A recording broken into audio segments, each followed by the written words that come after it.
Hola, buenos días a todas y a todos.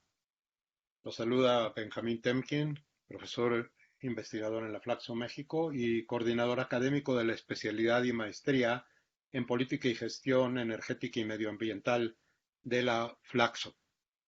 Este es el primer evento virtual de una serie de webinars, sobre comunidades y energía renovable, diálogos y contribuciones a la transición energética justa en México.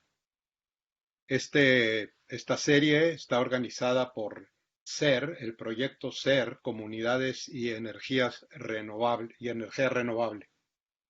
Esta es una cooperación, un conjunto de organizaciones que está integrado por la Iniciativa Climática de México, el Centro de Colaboración Cívica y la propia maestría en Energía y Medio Ambiente de la Flaxo. En este primer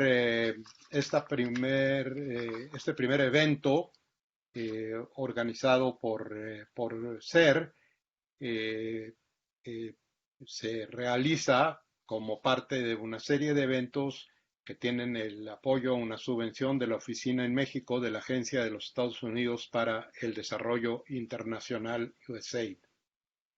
¿Qué queremos? Lo que queremos es contribuir al desarrollo de proyectos de energía renovable que sean participativos, inclusivos y transparentes. Queremos contribuir a una transición energética socialmente justa, una transición energética que incluya una perspectiva de justicia social y de respeto a los derechos humanos y comunitarios. Sabemos que en los últimos tiempos se ha despertado en México una discusión acerca de el papel de las energías renovables en la resolución de los problemas energéticos, climáticos, medioambientales y demás en México.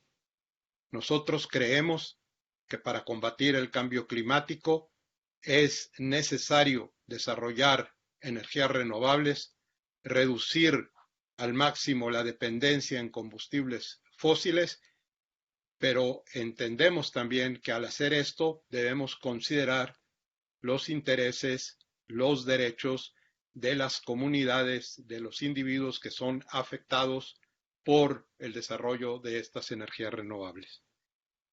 Este proyecto intenta mejorar las prácticas de desarrollo de energías renovables y tiene una serie de lineamientos que hemos desarrollado que pueden facilitar tales acciones.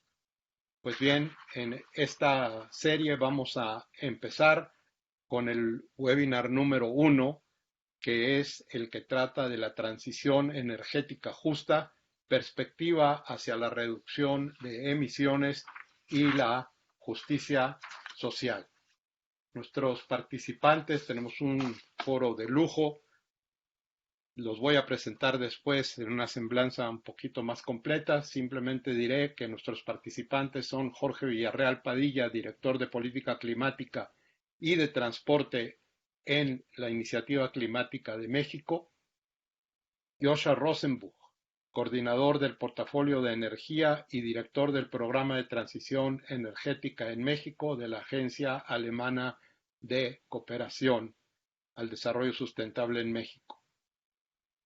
Participa también Carlos Tornel Curcio, candidato doctoral en geografía por la Universidad de Durham en Inglaterra. Y finalmente Katia Puga Cornejo, que está en una organización llamada Investigación, Desarrollo y Participación. Vamos a empezar nuestro webinar con la presentación, de hecho, también que va a describir, a explicar el proyecto SER, a Jorge Villarreal. Jorge Villarreal Padilla es miembro fundador de la Iniciativa Climática de México y actualmente director de Política Climática y de Transporte. Es coautor del reporte de la brecha de emisiones coordinado y publicado por el Programa de las Naciones Unidas para el Medio Ambiente. Y como responsable de la Agenda de Política Climática de ICM, ha participado en el diseño y promoción de instrumentos legales claves para la acción climática en México, entre los que destacan la Ley de Transición Energética, la Ley de Asentamientos Humanos, Ordenamiento Territorial y Desarrollo Urbano, y las reformas a la Ley General de Cambio Climático del año 2018, que incorporaron diversos elementos del Acuerdo de París como parte de ese instrumento. Le doy la palabra a Jorge Villarreal, por favor. Muchas gracias, Benjamín. Muy buenos días a todas y todos quienes nos acompañan en este primer webinar del proyecto Comunidades y Energía Renovable. Y por supuesto, muchas gracias a nuestra y a nuestros ponentes de lujo. Coincido contigo, Benjamín. Es un panel de lujo. Y nos va a permitir tener una discusión que esperemos comience aquí, el día de hoy, y se mantenga sostenida en el tiempo, a través, por supuesto, de distintas plataformas, incluyendo aquellas que ofrece la especialidad y la maestría en energía y gestión energética y medioambiental en Flaxo, por supuesto. Agradecer, por supuesto, también al Centro de Colaboración Cívica y a mis colegas al interior de ICM, quienes se encargan no solamente del desarrollo del proyecto, sino que apoyaron a la realización de estos webinars. Quisiera introducir voy a aprovechar para proyectar una presentación y poder utilizar espero, ¿se ve? ¿Listo? Sí, adelante. Por favor, muchas gracias. Quisiera, antes de entrar a la presentación más concreta sobre el componente de planeación o la importancia de la planeación social en la transición energética, recordar un par de cosas sobre el proyecto SER. Este proyecto ya tiene 3 años y busca 3 años de desarrollo y busca contribuir al desarrollo de proyectos de energía renovable inclusivos y transparentes que contribuyan a una transición energéticamente justa. Y para nosotros es muy importante porque nos recordaba Beni, nuestro punto de partida tiene que ver con sí ampliar la participación de proyectos de energía renovable por un tema de reducir la participación de combustibles fósiles en la matriz energética para atender la emergencia climática. Ese es nuestro principal motivo, pero evidentemente no a cualquier costo y no a cualquier forma. En el diagnóstico que hemos hecho después de 3 años a través de distintos esquemas que ahorita detallaré, nosotros identificamos que en términos generales el proceso de planeación energética estuvo concentrado básicamente en un enfoque financiero y técnico. Y no incorporaba o no incorporó de manera adecuada y justa, dada la importancia del componente social. Sí se incorporaron algunos instrumentos de dimensión social en el desarrollo en el marco legal y en el marco de política pública, principalmente a raíz de los importantes conflictos alrededor de los proyectos eólicos en el sur de México, principalmente los de Oaxaca, aquellos de temporadas abiertas 1 y 2, hace bastantes años. Y a partir de ahí empezó a generarse un proceso que hasta el día de hoy es un proceso vivo, es un proceso dinámico de cómo entender y cómo atender el componente social y cómo lograr esta transición energética justa. Esta transición energética justa que incorpore la perspectiva social y las prácticas y las capacidades en los distintos actores, así como en los instrumentos de política pública para la gobernanza, la planeación y el diseño de la transición energética. Es decir, sí, por supuesto, queremos pasar de una matriz básicamente concentrada en fuentes fósiles, altamente contaminante, que está lejos de cubrir las necesidades para que México esté en línea con los esfuerzos globales para estabilizar las emisiones y que permitan no rebasar una temperatura promedio de la Tierra más allá de 1.5 grados centígrados en comparación con niveles preindustriales, atender la emergencia climática. No estamos en línea con eso, con esa matriz fuertemente fósil, y necesitamos salir de esa matriz fósil y entrar a una matriz descarbonizada. Por supuesto, hay toda una serie de discusiones alrededor que son importantes darlas. Está toda la discusión de descrecimiento, por supuesto. No es importante solamente reducir la intensidad de carbono de la matriz, también es importante dejar de consumir energía.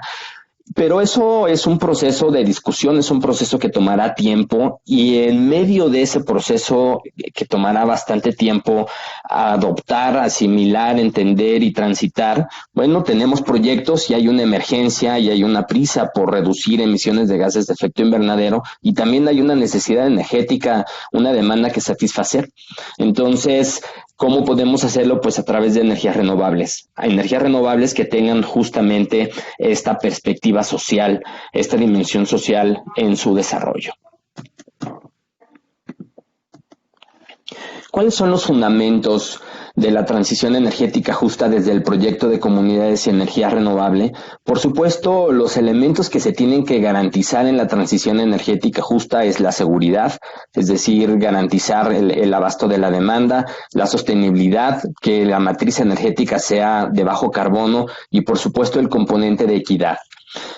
Para cada uno de ellos es importante recordar que lo que implica garantizar este trilema de la energía es una distribución equitativa de los costos y los beneficios, una reducción de las asimetrías de poder entre los grupos, sectores, al garantizar espacios de participación y representación, y un reconocimiento de las injusticias existentes y futuras.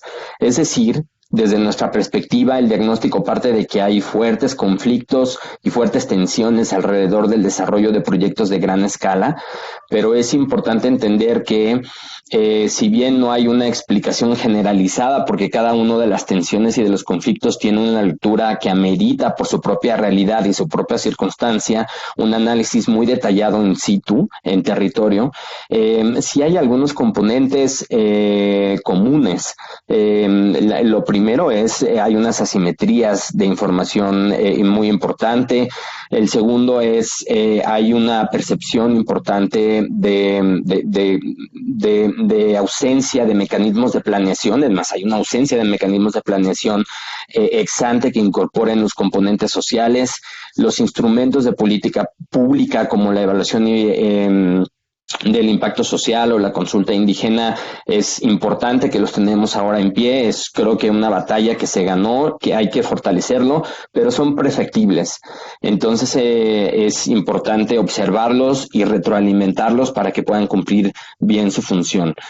Y por supuesto hay algunos elementos que desde nuestra perspectiva y desde el diagnóstico que hemos hecho con más de 150 entrevistas a distintos actores en campo y expertas y expertos en el tema, también hemos llevado a cabo trabajo de campo en 6 estados, hemos hecho un análisis muy profundo sobre la legislación y el marco de política pública a lo largo de estos 3 años, y esto nos ha permitido contar con principales hallazgos que me permito compartir.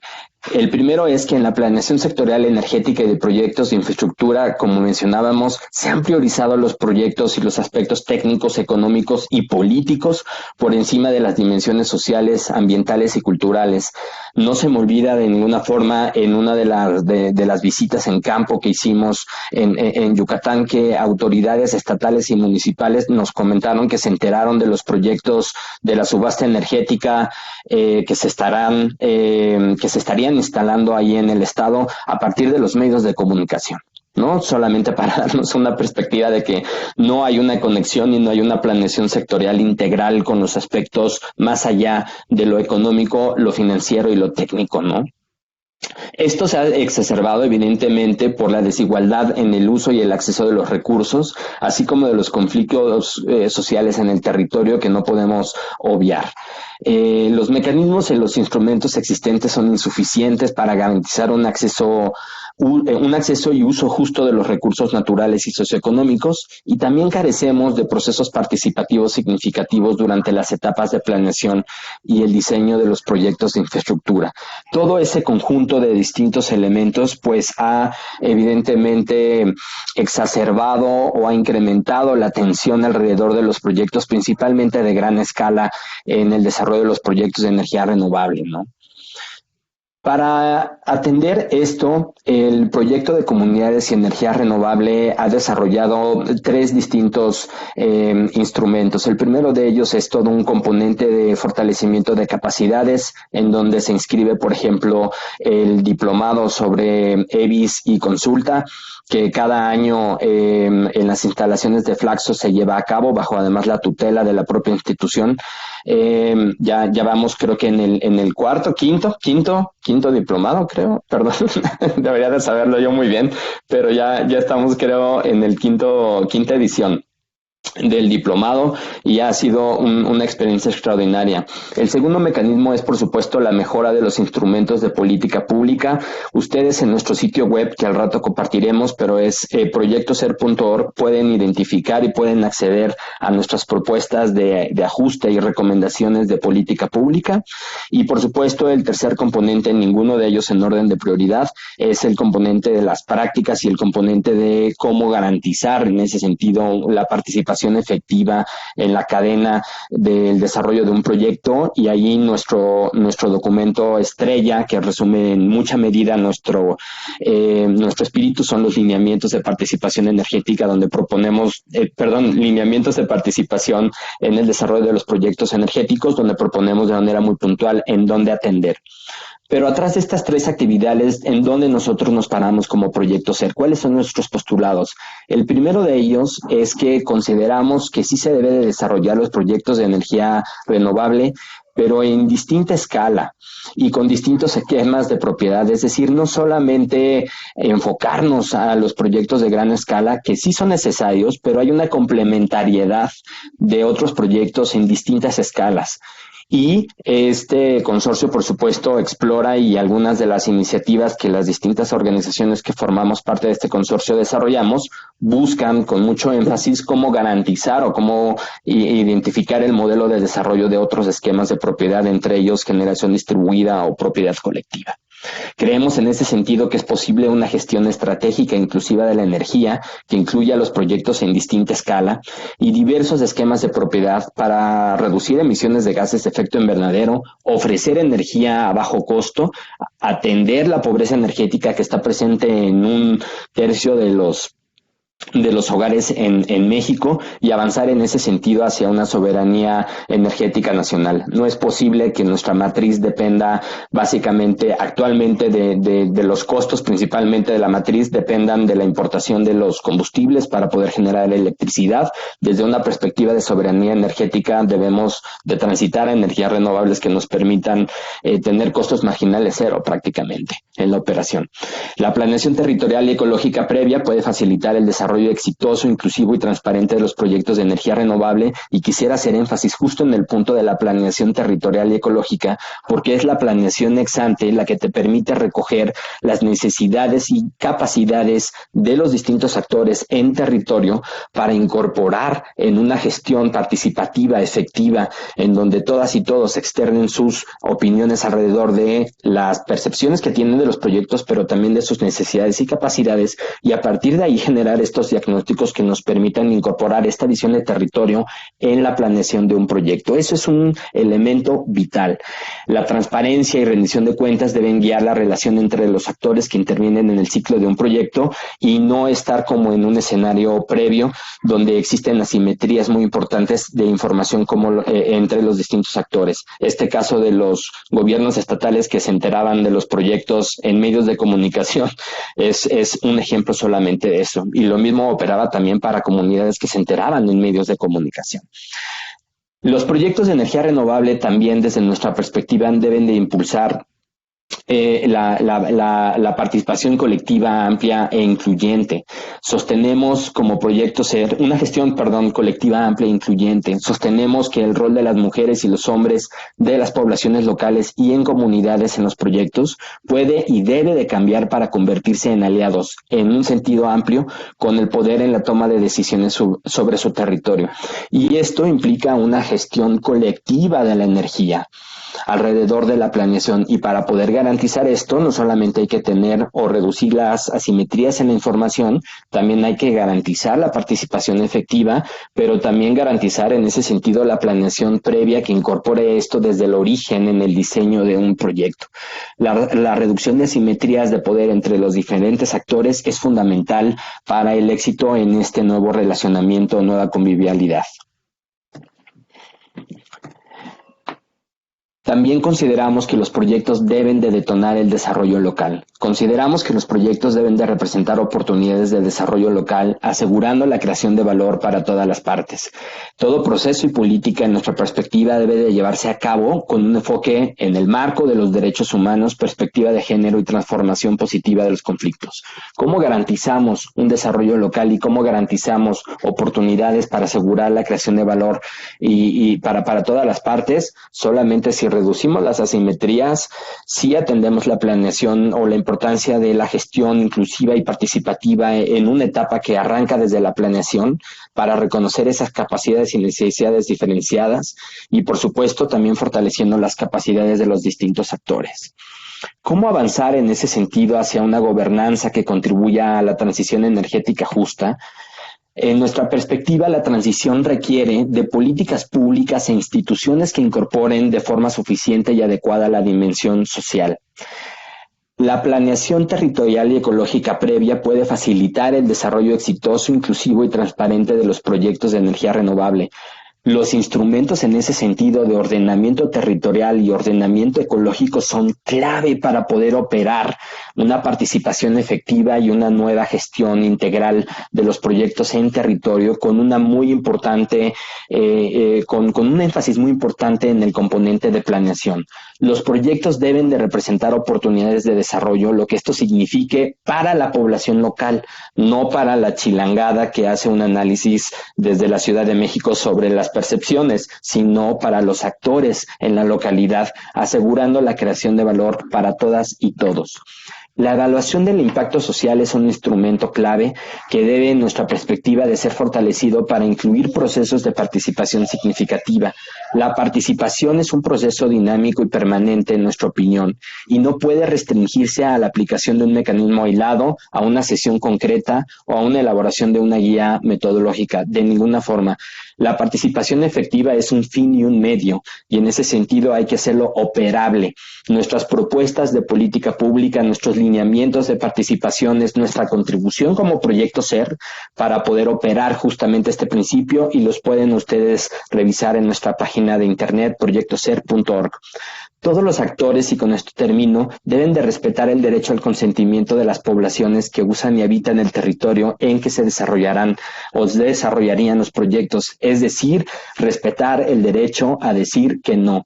Pero para garantizar el derecho a decir que no, insistimos nuevamente en la importancia de los componentes de planeación para tener mucha claridad en cuál es el diagnóstico, cuáles son las características desde la visión de cada uno de los distintos actores que nos permitan identificar esta participación efectiva en el desarrollo de los proyectos en distintas escalas que son evidentemente o deben ser evidentemente complementarios para poder atender la emergencia climática y garantizar el abasto de la demanda energética, reducir la pobreza energética en la medida en que nos encaminamos hacia un nuevo modelo que reduzca el consumo energético, y ahí en ese sentido entrar hacia el descrecimiento, hacia estas nuevas exposiciones y teorías que nos dicen que pues ya no es viable garantizar estos niveles de abasto energético de ninguna forma. Entonces, en lo que llegamos allá en el mediano y en el largo plazo, nosotros proponemos esto de manera muy concreta en el proyecto SER.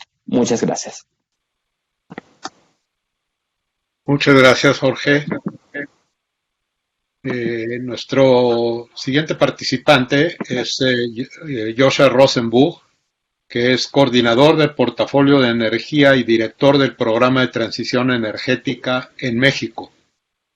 Joscha es el coordinador de los programas de energía de la Agencia Alemana de Cooperación al Desarrollo Sustentable en México, la GIZ. También es el director del programa de cooperación bilateral México-Alemana, bajo el nombre Apoyo a la implementación de la transición energética en México, por encargo del Ministerio Federal de la Cooperación Económica y Desarrollo. Anteriormente, Joscha fue secundado por la BMZ a la Asociación Alemana de Energía Solar como consultor de enlace. De 2010 a 2013, Joscha colaboró en el Ministerio Federal de Medio Ambiente alemán en el establecimiento de la Agencia Internacional de Energía Renovable. Joscha es politólogo, experto en regulación energética y experto en financiamiento climático y en energías renovables. Joscha Rosenbuch, por favor. Sí, muchísimas gracias por la introducción. ¿Se me escucha y ven mi pantalla nada más para tener eso? Sí, perfecto. Bueno, agradezco mucho la invitación a este webinar.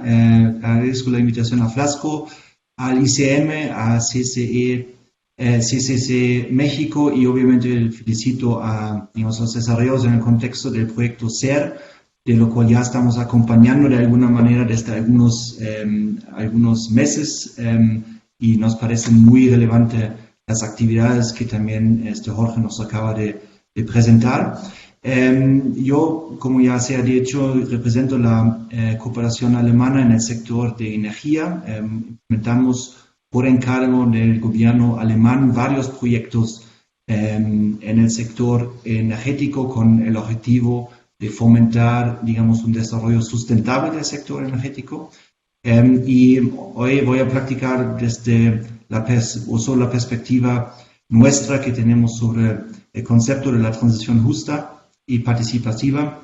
Les voy a compartir algunas experiencias desde Alemania y también, digamos, miradas hacia México y presentarles, digamos, también algunas ideas conceptuales que tenemos sobre este término de la transición energética justa.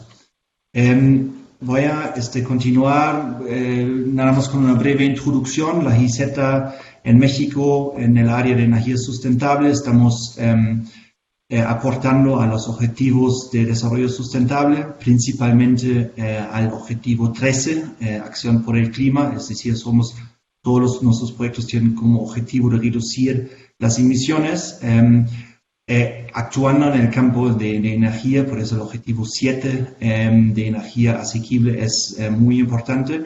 Y también trabajamos sobre aspectos u efectos más allá, nada más de energía y de cambio climático, que son temas, digamos, u efectos positivos adicionales.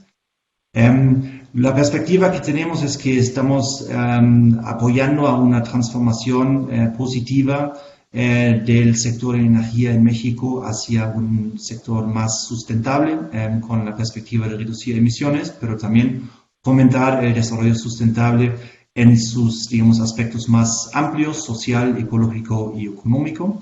Y tenemos los enfoques de trabajar en eficiencia energética y en energías renovables, siempre también fomentando los co-beneficios que esta transición energética conlleva, que por ejemplo es la participación, creación de empleos, etc.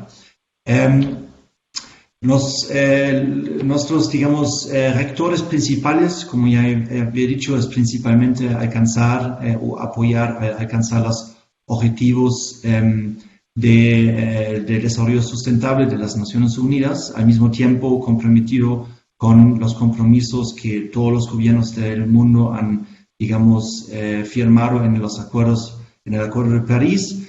Nosotros queremos fomentar también la cooperación multilateral en el sector de energía y al final impulsar la transición energética.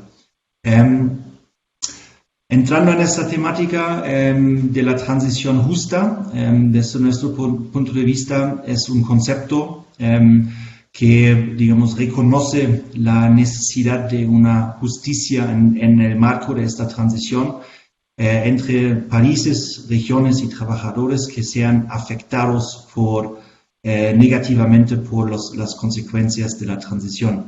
Yo creo que tenemos que tener claro que una transición energética es una transición fundamental de un sector entero, es decir, los sectores energéticos en todo el mundo después de la transición energética no van a lucir igual como antes. Y esta transición pues conlleva varias consideraciones también sociales que habrá que tomar en cuenta. En Alemania, porque ya digamos Alemania cuenta con una historia de la transición energética de varios años, yo creo que somos como país un ejemplo, no quiero decir que positivo o negativo, simplemente un ejemplo con hechos, de lo cual se puede aprender, de lo cual también se puede, digamos, compartir las experiencias, pero también hay que decir que igual Alemania está en medio de una transición energética y está enfrentando también dificultades hasta sociales en ese sentido. Más adelante voy a platicar un poco sobre cuáles son posibles soluciones que se han encontrado en Alemania para atender estas problemáticas. Yo creo que al centro de la transición energética justa es el objetivo de mitigar desequilibrios entre ganadores y perdedores, ¿no? Estamos en una transición y vamos a contar con perdedores de esta transición. Es decir, va a haber trabajadores que, por ejemplo, no van a poder continuar con su trabajo en el sistema energético futuro. Vamos a tener comunidades que van a estar afectados negativamente por, digamos, por ejemplo, puestos de trabajo que se van a perder en esas regiones, y también vamos a tener empresas que están actualmente actuando con un modelo de negocio en el sector, digamos, tradicional, que en el futuro van a ser obsoleto o van a tener que adaptarse hacia digamos, el nuevo sistema. Al otro lado tenemos ganadores en la transición. Creo que es muy evidente que la sociedad en general es un ganador en una transición energética por los efectos de cambio climático. Especialmente grupos que están vulnerables al cambio climático van a ser ganadores de una transición así. Y también vamos a contar, digamos, con nuevos trabajos, vamos a contar con nuevas estructuras económicas y también con nuevas empresas que se van a desarrollar.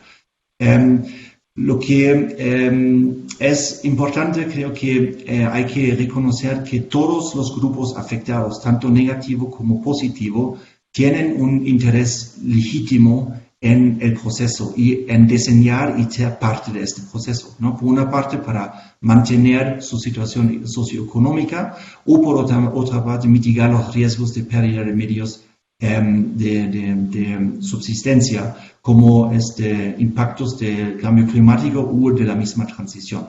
Entonces, esto, digamos, es un poco el panorama en lo cual, digamos, una política de transición energética tiene que dar una respuesta, y tiene que dar una respuesta que encuentra el equilibrio justamente entre estos dos tendencias. En alemán tenemos un término que es la Realpolitik, es como que la política realista, ¿ya?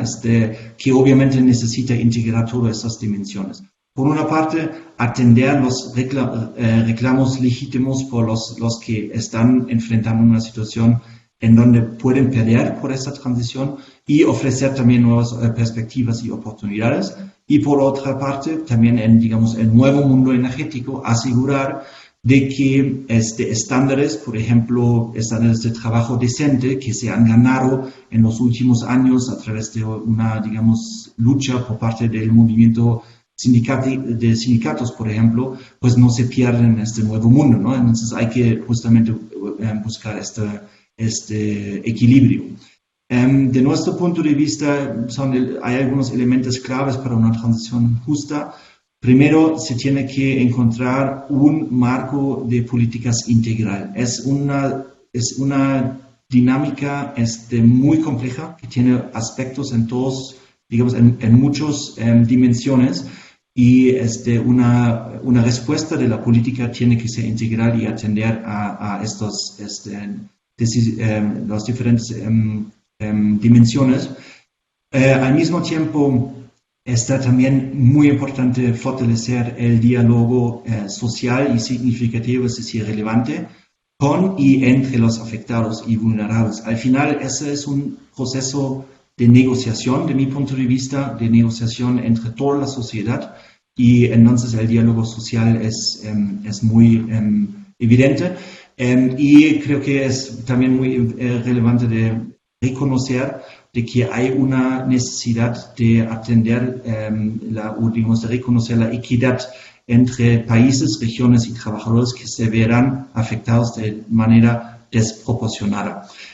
Aquí yo creo que es interesante reconocer también que estas transiciones energéticas tienen efectos en muchos niveles, tienen efectos, digamos, geopolíticos, hasta que se pueden decir, ya, la relevancia del petróleo en el futuro no va a ser tan alto como ahora. Eso va a tener efectos en la economía mundial. También en los diferentes países tenemos desequilibraciones entre regiones.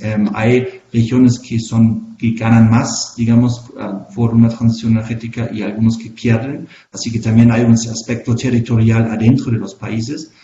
Y yo creo que las principales barreras que nosotros encontramos en, digamos, atender a una transición justa adecuadamente se encuentran en las economías políticas nacionales. Obviamente tenemos incumbent industries, ¿no? Donde hay, digamos, situaciones en donde también hay un interés, de mi punto de vista, también legítimo de defender situaciones que obviamente habrá que atender. Eso me lleva a la próxima lámina, que decir que una solución para estas transiciones energéticas tiene que ser multiactor, y al centro debe estar, digamos, el desarrollo de una comprensión compartida y intergeneracional, que también es un aspecto muy relevante de mi punto de vista, cómo crear una acción colectiva para avanzar una transición justa. Y ahí ven, digamos, algunos, actores que deberían participar, obviamente los gobiernos nacionales o federales, los gobiernos subnacionales, las comunidades mismos, parlamentos en las dos cámaras, las empresas, la sociedad civil organizada, y allá también encontramos obviamente tendencias, digamos, a veces que no están jalando hacia la misma dirección, ¿no? Seguramente sindicatos estarían representando otros intereses que ambientalistas, y creo que muy evidente involucrar instituciones científicas y la investigación. Y, digamos, el objetivo también debe ser de construir los puentes entre estos individuos, comunidades y países. Y quiero reiterar que una buena política que podría ser muy bien pensada también, digamos, climáticamente, no necesariamente significa que, digamos, la población lo está aportando. Ya a la izquierda ven una imagen de los chalecos amarillos en Francia. Yo creo que todos sabemos de que una de las razones por este levantamiento que hubo era la idea de introducir impuestos a carbono en gasolina en Francia que tenía el presidente Macron. No ha sido obviamente el único factor, pero así ha dado, digamos, ha sido una chispa para esta explotación de un movimiento social. Entonces, creo que es muy importante considerar obviamente todos los aspectos y los intereses que existen. Breves ejemplos de Alemania. Quiero presentar nada más dos. Una se refiere a la famosa Comisión de Carbón. No sé si están enterados, pero en Alemania en el año 2018 tuvimos un proceso muy largo de esta Comisión de Carbón para determinar una estrategia cómo salirnos del uso energético del carbón, ¿ya? Y esta comisión, como ven a la derecha, ha sido compuesta de 31 miembros representantes de diferentes sectores y actores que estaban en una mesa negociando básicamente cómo sería una estrategia que atienda a todos los diferentes intereses. La meta, o digamos la recomendación a la cual se llegó era de que Alemania va a apagar la última planta de generación de carbón en el año 2038. Tenemos un sistema de phasing out. Pero lo que a mí me parece más interesante es cuál es el nombre oficial de esta comisión de carbón. Si lo ven ahí arriba, se llama Comisión de Crecimiento, Cambio Estructural y Empleo. No habla nada del cambio climático, no dice nada de medio ambiente, habla de las consideraciones que están tomando en cuenta en las regiones afectadas, ¿no? Entonces, a la izquierda las recomendaciones, claro, eliminar el carbón, eso ha sido el objetivo, pero muchas de las medidas que se están planteando son justamente apoyos a la transformación de las regiones mineras afectadas tradicionales, donde muchas personas van a perder su trabajo simplemente porque en el futuro ya no se va a usar carbón, digamos, producido en Alemania. Yo creo que eso ha sido un buen ejemplo, de mi punto de vista, por la perspectiva, digamos, de cambio climático.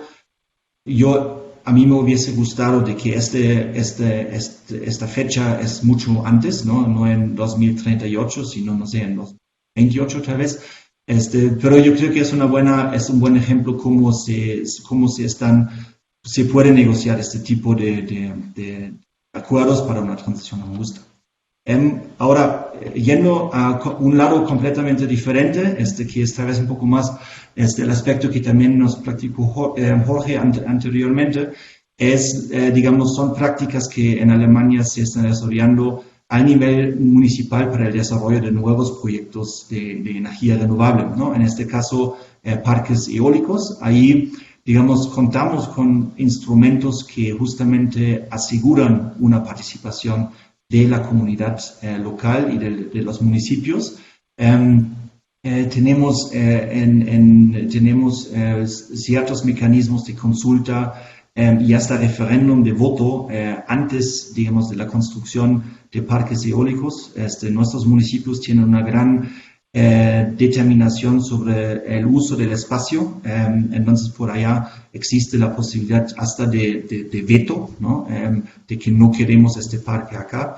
Tenemos mecanismos, reglas, pero también mecanismos para determinar la distancia mínima entre los parques eólicos y, digamos, otras zonas de uso. Y, digamos, hay diferentes modalidades que, digamos, aseguran una participación económica también en estos parques. Por ejemplo, los municipios tienen posibilidades de obligar el pago de arrendamiento a más que un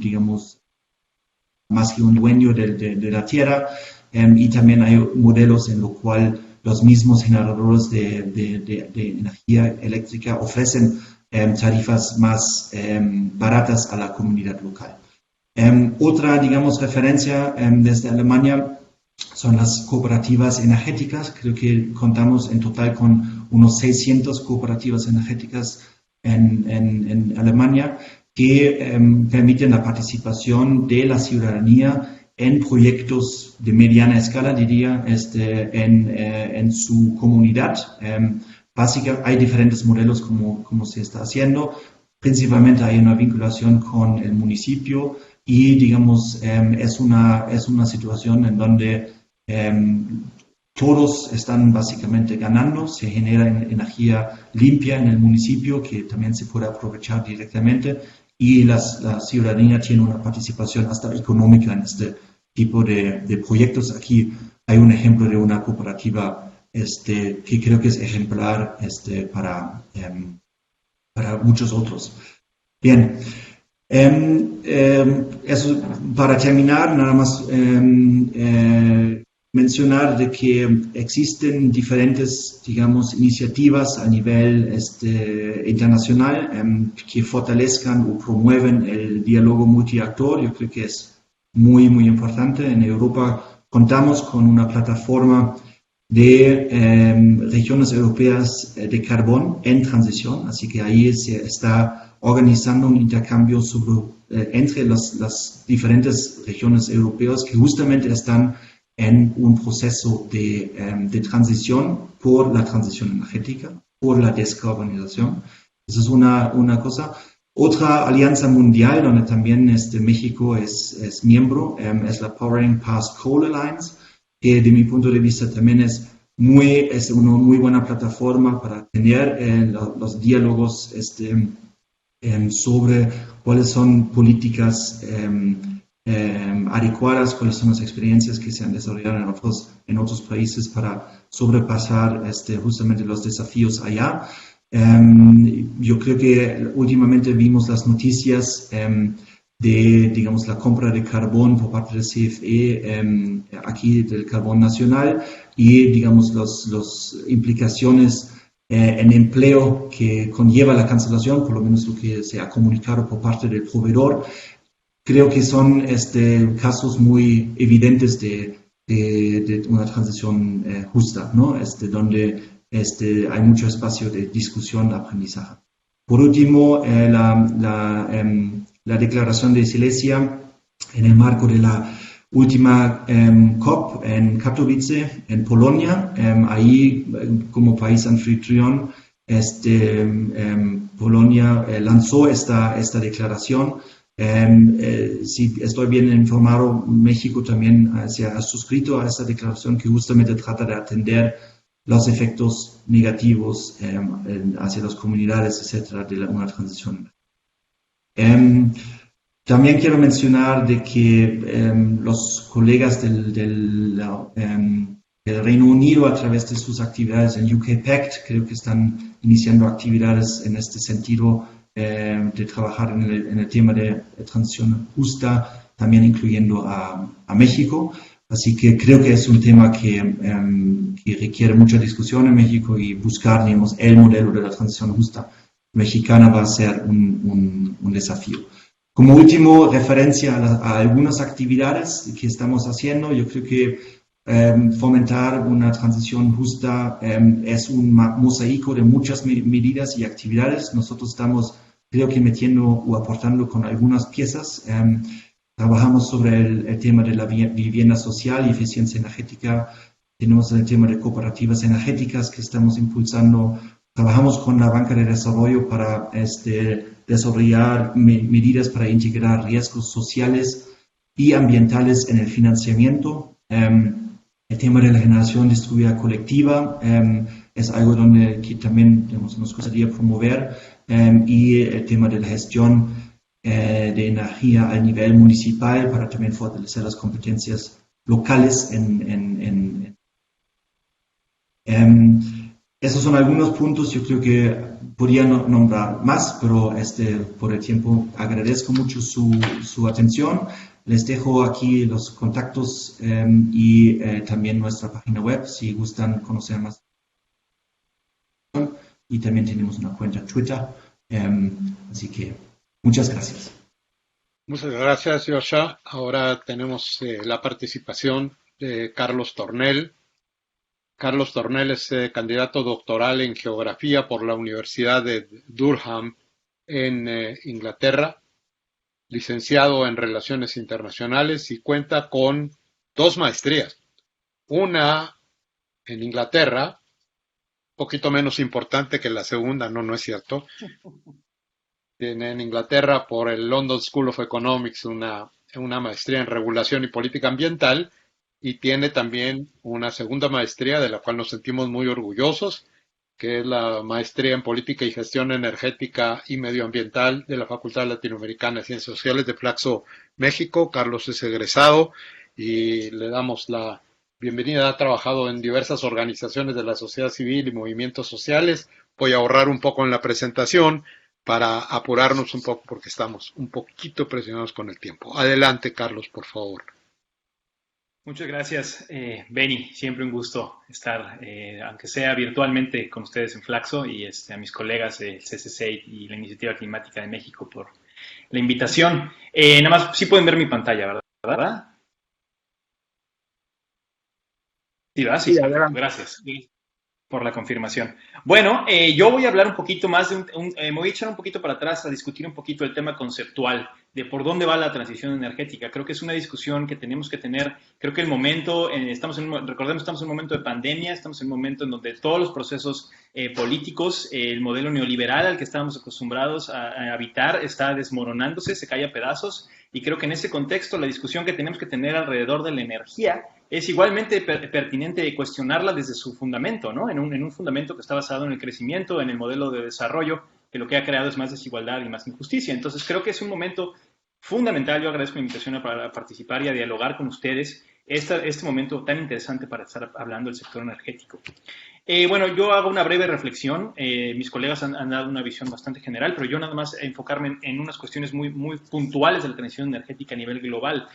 Ahorita el sector energético representa alrededor de 2/3 partes de las emisiones responsables del cambio climático, pero no solamente es una discusión climática, hay cerca de 1.000 millones de personas sin acceso a energía. ¿Sí? A nivel mundial. Y además tenemos otras 2.000 millones de personas que todavía dependen de combustibles o de medios contaminantes para, por ejemplo, de cocinar. Entonces tenemos un impacto ahí de desigualdad en la cuestión energética que no podemos dejar de lado. La extensión, circulación y la conversión de estos recursos energéticos, ¿no? Produce inequidades sociales y además espaciales. Recordemos que las formas en las que se organizan los energéticos están cambiando radicalmente. Antes teníamos pozos, ¿no? Abajo de la tierra, petróleo, donde metíamos un popote y lo sacábamos. Ahora tenemos cada vez menos escasos esos recursos, entonces tenemos que estar perforando con fracking en todos lados. Digamos, la dimensión espacial se incrementa y las renovables, que en este contexto donde se demanda más y más energía, también demandan un gran impacto espacial. Entonces está cambiando la organización espacial de la energía. Y es un momento paradójico, porque esto que les decía, se están agotando los hidrocarburos convencionales, pero no dejamos de consumir energía. El mundo, las sociedades siguen demandando más y más energía en un momento en donde esa disponibilidad que nos daban los combustibles fósiles de alto contenido energético se está agotando. Entonces, bueno, esto es cómo está la situación a nivel internacional. No se evaporen mucho, yo les paso la presentación, pero si quieren un poquito rápido para poder abarcar lo más que pueda. Estamos entonces marcados en un contexto, ¿no? En lo que llaman el antropoceno, esta nueva época donde el ser humano ha tenido un impacto en la corteza terrestre, ¿no? Algo que no pasaba en la historia de la humanidad, pasaba en la historia de la Tierra, ahora está marcada por este consumo que hemos tenido de energía. Y en este sentido, lo que vale la pena preguntarnos es, ¿estamos realmente sustituyendo la energía? ¿Estamos realmente transitando hacia un modelo que es sostenible? Y ahí la respuesta es no. Estas adiciones que hemos tenido de energía renovable son marginales, es decir, están adicionando a la demanda de energía, pero no están sustituyendo nuestro consumo de fósiles. Entonces, en este sentido, vale la pena preguntarnos, cuando estamos hablando de la transición, ¿para qué? ¿Cuál es el fin de esta transición energética? ¿Es solamente reducir emisiones? ¿Es hablar de una equidad? ¿Es hablar de una justicia? ¿Cuál es el fin de la transición energética? Y creo que eso a veces para algunas y algunos de nosotros es muy obvio, pero creo que en general se pierde de la discusión. Vean el caso de lo que sucedió con el SENACE, lo voy a tratar un poquito más adelante, pero creo que está dejando de lado esta discusión por completo. ¿Para qué la transición energética? Y al final, esto que ya me había mencionado Jorge por allá también, ¿no? Es una cuestión tecnológica, es una cuestión política, es una cuestión de justicia. ¿De qué se compone esta transición energética? Aquí yo lo que trato de decir es que este fenómeno es inherentemente socioambiental, espacial y político. Es decir, no es una cuestión solamente de la innovación tecnológica o del uso de la eficiencia energética o de cumplir ciertas metas. Estamos hablando de que tenemos que reconfigurar las sociedades como están fundadas. ¿Por qué? Porque esas sociedades materialmente dependen de esa energía y de dónde está saliendo, ¿sí? Entonces a eso voy a entrar un poquito más a detalle ahora. Entonces, bueno, esto lo dejo un poco general, pero bueno, en la energía en el antropoceno, ¿qué está sucediendo, no? Es que lo que está dejando muy claro este acelerado consumo de energía a nivel global es que no podemos seguir creciendo de la misma forma que hemos estado creciendo. Tenemos que reconocer que hay límites planetarios y tenemos que encontrar una forma de entonces habitar en esta época de antropocéntrica, ¿sí? Sin continuar este modelo de crecimiento. Al final, esto es lo que nos está condicionando a la ruina. Creo que eso nos ha quedado muy claro. Ya lo hemos dejado claro en todas las funciones, el propio IPCC, el IPBES. Hay un montón de estudios que reflejan cómo el crecimiento económico está generando estas problemáticas. Y esto significa que no podemos simplemente regresarnos y decir, ya no estamos en el antropoceno, vamos a hacer políticas como el Holoceno, ¿no? Es decir, esta época que sucedía antes, no podemos simplemente regresar. Tenemos que aprender a navegar ese antropoceno, ¿no? Entonces, esta es una de esas propuestas, es este modelo que le llaman el modelo de la dona, ¿no? Pero, ¿qué está sucediendo a nivel internacional? Que no estamos siguiendo ese proceso. Lo que estamos tratando de hacer es simplemente escapar o aprender a extender o superar esos límites. Vean, por ejemplo, todas estas innovaciones que están haciendo compañías como SpaceX, que están planteando salir del planeta, ¿no? Como modos de turismo. Es decir, estamos trascendiendo, tratando de transgredir las propias fronteras planetarias. Y esto es muy preocupante. ¿Por qué? Porque siguen dependiendo en este modelo de alta demanda y extracción de hidrocarburos y de energía barata, y al mismo tiempo pues no están diseñando políticas para cohabitar, ¿sí? Para coexistir en el antropoceno. Creo que ese es el punto ahí que me gustaría dejar. Al final es una escultura de un italiano, Giuseppe Pennone, que creo que deja muy claro cómo tenemos que entonces tratar de evitar. ¿No? Tenemos que asimilar estos impactos que ya tuvimos y tratar de evitar con ellos. Entonces, bueno, aquí, perdón por este marco, este modelito, lo hice un poco apresurado, pero creo que es importante dejar de dónde estoy tratando de hablar. Al final, si ven la línea de arriba, en donde tenemos el cambio climático, como decía Jorge, también hay una urgencia para llegar a ese 1.5, para limitar ese incremento de la temperatura, la reacción que tenemos entonces a reducir esas emisiones, pero entonces caemos en este truco de apostarle a los desarrollismos. Otra vez, desarrollismos, pónganle el adjetivo que ustedes quieran, sostenible, verde, circular, objetivos de desarrollo sostenible, Creo que ha dejado muy claro este modelo que no es suficiente para alcanzar esa reducción de emisiones. Y al mismo tiempo no podemos separarlo de la línea de abajo, que es decir, tenemos un modelo capitalista, ¿no? En donde hay una desigualdad, una pobreza y un mal desarrollo a nivel global. Tenemos entonces una reacción que es justicia, demandar justicia y resistir ese avance del modelo capitalista. Pero entonces otra vez, las apuestas que hacen los gobiernos vuelven a los desarrollismos, ya sean neoextractivistas, antineoliberales o neoliberales, ¿no? Al final otra vez es extraer, degradar el ambiente para un beneficio social. Creo que tenemos que superar esa narrativa, ¿no? Entonces tenemos el antropoceno o el terricidio, una transición energética que no puede apostar a esas dos dimensiones y más bien tendría que apostar a algo distinto, una justicia energética, democrática y autónoma. ¿Sí? Tiene que ser, estas son las características que yo considero de la transición energética. Y que al final también debe llevar a una transformación material para producir esas alternativas al desarrollo y no desarrollos alternativos. Es decir, no va a pasar nada si le cambiamos el adjetivo a sostenible o por circular o por humano o yo qué sé, ¿no? Al final, aunque le pongamos la palabra justo, no quiere decir que vaya a ser justo. Entonces, bueno, ahí la dejo. Y aquí esta gráfica, tal vez nada más llevar su atención a las gráficas. Aquí lo preocupante es que los modelos que se están proponiendo para salir de la crisis del COVID-19, ¿no? Tipo lo que está haciendo la Agencia Internacional de Energía, lo que ha propuesto la Agencia Internacional de Energías Renovables, es un poco de lo mismo. Es decir, sí, otra vez este modelo de más eficiencia energética, más innovación, más IVA, puede haber trabajo, puede haber beneficio, pero no están cuestionando el sustento de la desigualdad que está marcada por esa estructura del capital y la forma en la que continúa avanzando generando esas desigualdades. Y si bien en este caso de abajo, espero que puedan ver mi cursor, pero en el caso de abajo de Francia, es una investigación que se acaba de publicar que están tratando de medir cómo se reducen emisiones por varias alternativas, como aquí, bueno, meten el crecimiento verde, pero también meten algo que se llama el decrecimiento, que Jorge lo mencionaba anteriormente también. Y si ustedes ven, aunque, digamos, si podemos impulsar esas medidas de reducción de emisiones por estos medios hipertecnologizados, con captura y secuestro de emisiones, que a mi punto de vista son muy problemáticos, pero lo interesante, si ven la gráfica de abajo, es que en el modelo del crecimiento verde la desigualdad se exacerba, es decir, es más de la desigualdad social. Entonces, al combatir las emisiones generamos más desigualdad y eso es muy problemático. Un modelo como el de crecimiento lo que haría sería reducir esas desigualdades, apelando también a la necesidad de mitigar esas emisiones de cambio climático. Entonces, creo que por ahí hay una idea de dónde tenemos que avanzar. Entonces, bueno, aquí iba a hablar un poquito del acuerdo del SENACE, pero creo que también ya dejé un poco claro el marco conceptual y para no tardarme mucho, tal vez lo resumo en este contexto, ¿no? Salió un documental que produjo Michael Moore, se llama Planeta de los Humanos. Creo que el documental fue muy criticado porque parecía una crítica a las energías renovables y a mi punto de vista el documental al menos trajo algo importante a la discusión, con todas las problemas que tiene de su descripción de las renovables, sí trajo una discusión interesante, que es decir, no es una cuestión de decir si las energías renovables son buenas o malas, sino en qué contexto se insertan. Es decir, son soluciones para generar autonomía, equidad, solidaridad e igualdad social, o son formas de acumular más capital, de producir despojo, de producir, aunque sean renovables, generan una desigualdad socioambiental. Entonces creo que es un momento de pensar cómo nos estamos imaginando esa transición, y ahí lo dejo, ¿no? Entonces lo vamos a apostar entonces a un capitalismo verde que esté hablando de dejar esta asignación de por dónde va la transición al mercado, con altos costos sociales ambientales, es decir,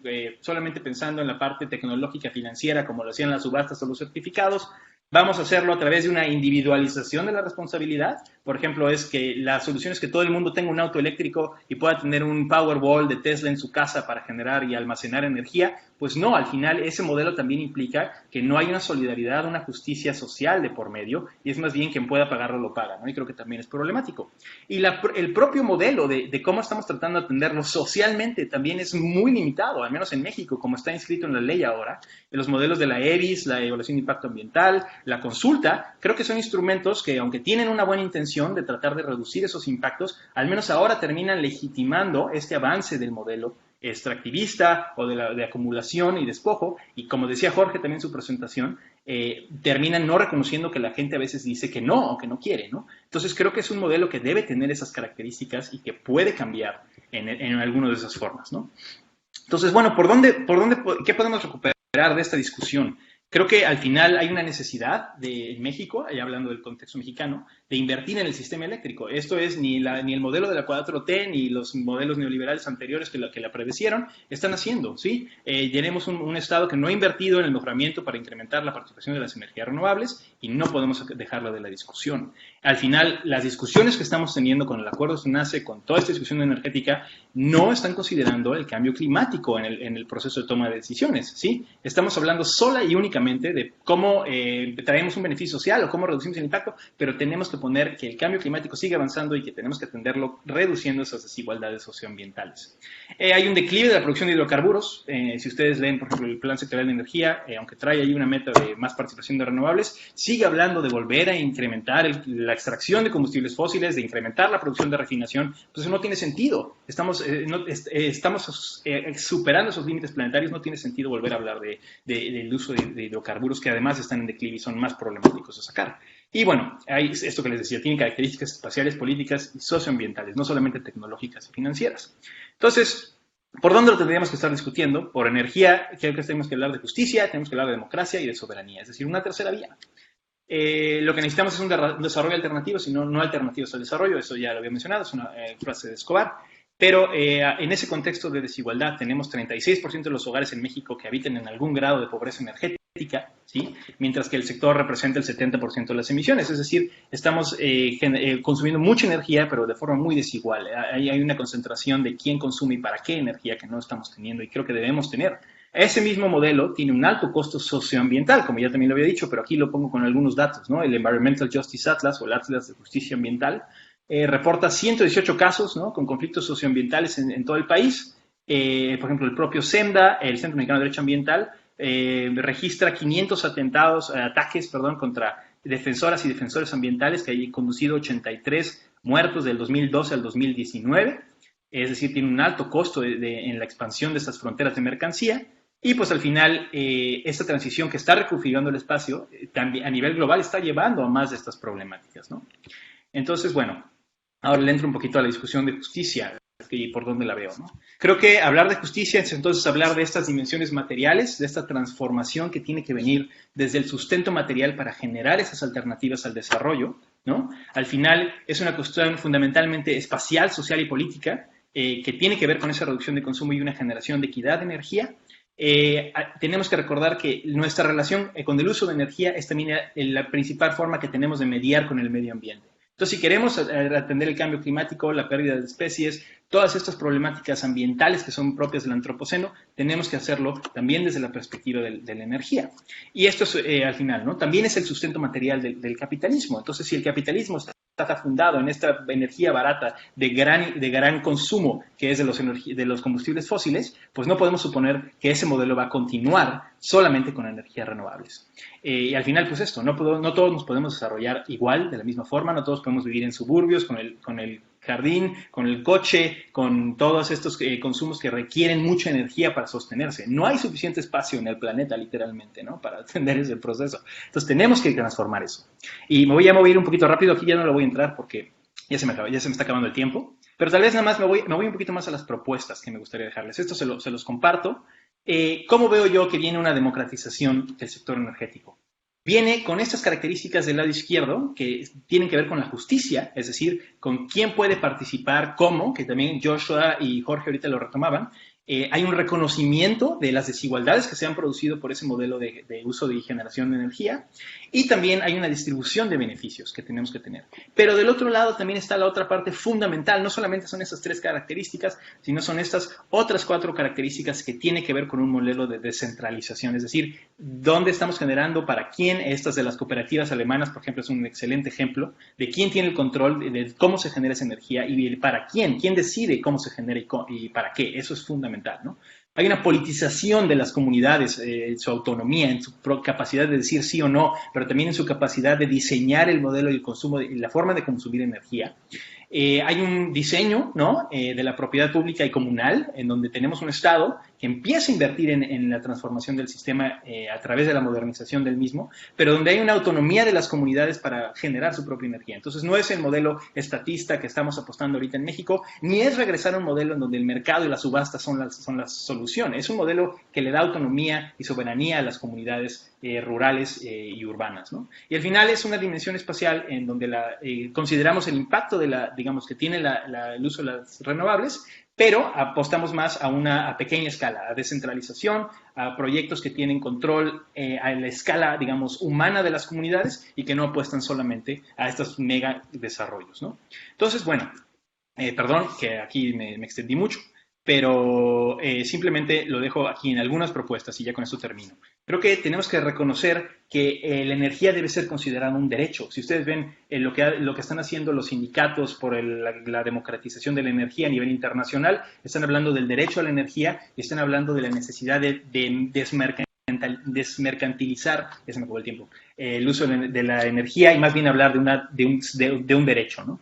Tenemos que hablar de reducción del consumo, no solamente de enverdecer la producción, sino de quién debe reducir. Por ejemplo, ¿dónde pueden reducir? La minería, el autotransporte, el marketing, todas estas industrias que solo funcionan para hacernos consumir más, para individualizar el consumo, deben reducir su consumo de energía para generar entonces una equidad energética. Y bueno, yo les paso la presentación. Hasta aquí lo dejo, perdón por haberme extendido, pero les agradezco mucho y bueno, aquí seguimos en la conversa. Muchas gracias. Ok, muchas gracias a Carlos y pasamos inmediatamente por el tiempo a Katia Puga de Investigación, Desarrollo y Participación Consultoría. Katia Puga es egresada de la licenciatura en Ciencia Política del TEC de Monterrey, cuenta con estudios de posgrado en Ciencia Política y Sociología y cursos de especialización en Derechos Humanos y Democratización por la Universidad Complutense de Madrid y la Universidad de Oxford. Se ha desempeñado como funcionaria pública en la Secretaría de Energía y en la Secretaría de Medio Ambiente y Recursos Naturales. Actualmente se dedica a la consultoría y colabora con diversas iniciativas en organizaciones no gubernamentales en temas sobre energía, participación pública, derechos humanos y desarrollo territorial. Katia, por favor.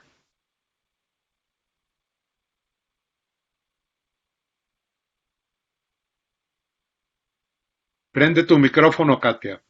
Prende tu micrófono. Ahora sí. Muchas gracias. Buenas tardes. Gracias por la presentación, doctor Temkin. Saludo a todas las personas que nos ven y nos escuchan a través de la transmisión en línea y a mis colegas de panel, Carlos, Joshka, Jorge. Siempre es un honor y un placer compartir espacio con ustedes y aprenderles tanto. Antes de empezar, 50 segundos. Quiero tomar un minuto para agradecerles al CCC, a ICM y a la Flaxo por invitarme a conversar el día de hoy. Y quiero reconocer muchísimo esta virtuosa alianza que han creado las 3 instituciones porque sus esfuerzos y sus proyectos han sido clave para profundizar el diálogo colectivo, la comprensión, la acción pública en torno a la agenda socioambiental de la política energética en México. El proyecto SER es uno de los ejemplos y una buena muestra de este esfuerzo, así que un reconocimiento sobre esa iniciativa. Nos convocaron a esta sesión con el objetivo de dialogar un poco conceptualmente sobre posibles rutas de una transición energética que incorpore la dimensión social en un sentido amplio en nuestro país. Más aún, intentar responder esta pregunta de cómo hacer compatibles las urgencias de la acción climática con el imperativo ético de la justicia. Y me parece que para iniciar, este diálogo no puede obviar la situación y, digamos, nuestras perspectivas, nuestros aportes no pueden obviar el contexto en el que estamos ahora, en el que pues contienden visiones contrarias, preocupantes respecto de la nueva política energética en nuestro país. En menos de 4 meses hemos sido testigos de la adopción de diversas políticas, instrumentos, ya hablaron de algunos de ellos, que arrojan señales contradictorias que parece que están condicionando la viabilidad de una transición hacia un sistema energético bajo en emisiones y que nos plantea muchas incógnitas sobre la visión y los imperativos que van a guiar ese proceso, ¿no? Entonces, un breve repaso nada más, ¿no?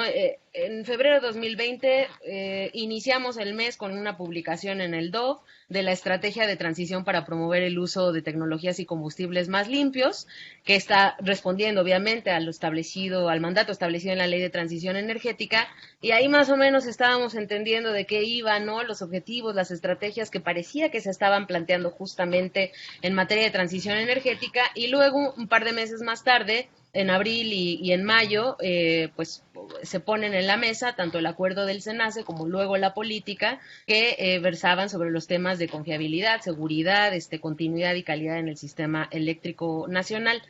Estos instrumentos, pues obviamente, como todos sabemos, han sido sujetos a juicios de amparo, impulsados tanto por empresas del sector como por organizaciones no gubernamentales y más recientemente incluso motivo de controversia constitucional por parte de la COFESE. Y en junio de este año, hace un par de días, pues conocimos el programa sectorial de energía, que fue, pues se supone que podrá ser publicado en el Diario Oficial de la Federación en unos pocos días, y a raíz de esta publicación vamos a conocer el Programa Especial de Transición Energética, que es también un instrumento que mandata la Ley de Transición Energética en México. Y hago este recuento porque creo que para conversar las rutas de la transición en nuestro país debemos problematizar en torno a lo que dicen y no dicen estos instrumentos y sobre todo a cómo se vinculan y posiblemente se contradicen entre sí, y si en última instancia este conjunto de instrumentos y digamos, además de la adopción de distintas políticas por parte de la Comisión Federal de Electricidad, Pemex, CENER, etcétera, si son los instrumentos que van a posibilitar el proceso y el fin que buscamos, es decir, el proceso a la transición justa y el fin en un sistema energético justo. Creo además que problematizar en torno a ellos es importante porque finalmente son los instrumentos sobre los cuales es exigible la rendición de cuentas en nuestro país, y de ahí la importancia de traerlos a colación en esta conversación, ¿no? Entonces, yo voy a tratar de abordar los 3 temas que me pidieron, que de suyo son súper complicados, sé que estamos ya cortos en tiempo, voy a tratar de resumir, que son los temas de justicia, género y participación. Y respecto de cada uno de ellos haré breves referencias conceptuales y luego traeré justamente el análisis, digamos, de qué está contemplado, ¿no?, respecto de estos 3 temas en estos instrumentos, para, en última instancia, tratar de soltar algunas ideas que creo que pueden aportar constructivamente a la conversación que estamos dando como sociedad respecto de la urgencia de acelerar una transición energética justa en nuestro país. Y si bien el contexto nacional es poco alentador, hay una conversación global que a mí me parece promisoria, que está transitando desde la consideración de las formas tradicionales de ver la transición energética como un proceso eminentemente tecnológico y económico, hacia consideraciones que están trayendo al debate temas de justicia ambiental, justicia climática, justicia social, y que por eso hoy hablamos de transición energética justa, y más aún, como ya bien lo apuntaba Carlos, nuevas conversaciones en términos de pensar ahora la democracia energética, ¿no?, como una nueva forma de organización y operación de los sistemas energéticos bajos en carbono, en los que hay consideraciones sobre el control público, el control comunitario, reflexiones en torno al poder, etcétera, etcétera, ¿no? Entonces, creo que hay que situar ahí un poco la conversación y por lo menos las aportaciones que yo voy a compartir el día de hoy con ustedes. La que sigue, por favor. Tere, gracias. Dado que ya Carlos ha hecho una introducción interesante sobre el tema de justicia, yo solo haré algunos apuntes un poco para tratar de redondear los conceptos o desde dónde se están pensando en la conversación actual, tanto a nivel de países como a nivel académico, etcétera. En el contexto de la acción climática y la transición energética, el imperativo de justicia involucra, ya también Joschka lo mencionaba, la adopción de políticas y medidas preventivas que toman en cuenta derechos y necesidades de personas que están en riesgo frente al cambio climático y que al mismo tiempo dan la debida consideración a estos cambios disruptivos que pueden estar asociados a los procesos de transición de cambio estructural que están detrás de un tránsito de un sistema basado en combustibles fósiles hacia uno basado en energías renovables. La transición justa involucra tres dimensiones al menos desde la desde la investigación de diversos autores, una socioeconómica, una política y obviamente una climática.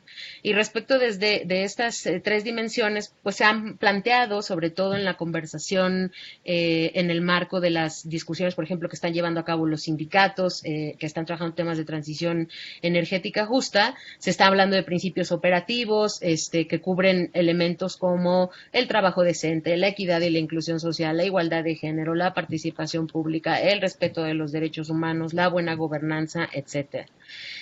Desde la teoría política, y a mí este es un tema que me parece fascinante, en la última década se han hecho muchísimos aportes a la conversación sobre justicia y energía. Retomando autores que a lo mejor los politólogos o los filósofos políticos o los teóricos políticos conocemos un poco más, como Rawls, como Honneth, como Nancy Fraser, se han traído a los estudios de la energía los conceptos de justicia distributiva, justicia procedimental y justicia como reconocimiento.